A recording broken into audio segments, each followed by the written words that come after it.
కుప్పం నియోజకవర్గంలో కృష్ణమ్మ అడుగుపెట్టింది. సీఎం చంద్రబాబు ఇవాళ పరమ సముద్రం దగ్గర కృష్ణమ్మకు జలహారతి ఇవ్వబోతున్నారు. హంద్రినీవా ప్రాజెక్టులో భాగంగా 3 రోజుల క్రితం పరమ సముద్రం అనే గ్రామం దగ్గర నుంచి కృష్ణా జలాలు కుప్పం మండలంలోకి ప్రవేశించాయి. దీంతో సొంత నియోజకవర్గానికి కృష్ణా జలాలు తీసుకురావాలి అన్న చంద్రబాబు దశాబ్దాల కల నెరవేరింది. తన సొంత నియోజకవర్గంలో అడుగుపెట్టిన కృష్ణా జలాలకు ఇవాళ సీఎం ప్రత్యేకంగా పూజలు చేయబోతున్నారు. ఇప్పటికే కుప్పంలో పర్యటిస్తున్న చంద్రబాబు మరి కాసేపట్లో హారతి కార్యక్రమంలో పాల్గొంటారు. అనంతరం పరమ సముద్రం చెరువు పక్కనే సీఎం చంద్రబాబు బహిరంగ సభలో పాల్గొంటారు. ఉమ్మడి చిత్తూరు జిల్లా వాసుల చిరకాల స్వప్నం హంద్రినీవా ప్రాజెక్టు. హంద్రినీవా ప్రాజెక్టులో భాగమైన కుప్పం బ్రాంచ్ కాలువ ద్వారా కృష్ణానది జలాలు కుప్పం వరకు తీసుకురావాలి అన్నది లక్ష్యం. అయితే 2019 ఎన్నికల నాటికి కుప్పం బ్రాంచ్ కెనాల్ నిర్మాణం సుమారుగా 90% పూర్తయింది.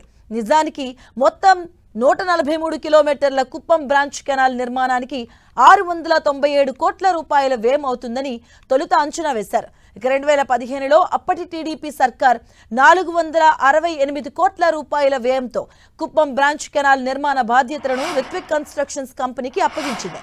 2019 ఎన్నికల నాటికి సుమారుగా 87% పనులు ఆ కంపెనీ పూర్తి చేసింది.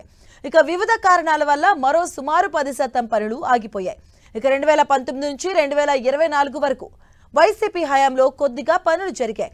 కానీ బ్రాంచ్ కెనాల్ మాత్రం పూర్తవలేదు. కూటమి ప్రభుత్వం అధికారంలోకి వచ్చిన తర్వాత మిగిలిన కెనాల్ పనులు మొదలుపెట్టింది. 200 కోట్ల రూపాయలతో కెనాల్ లైనింగ్ పనులకు గత ఏడాది సీఎం చంద్రబాబు పచ్చజెండా ఊపారు.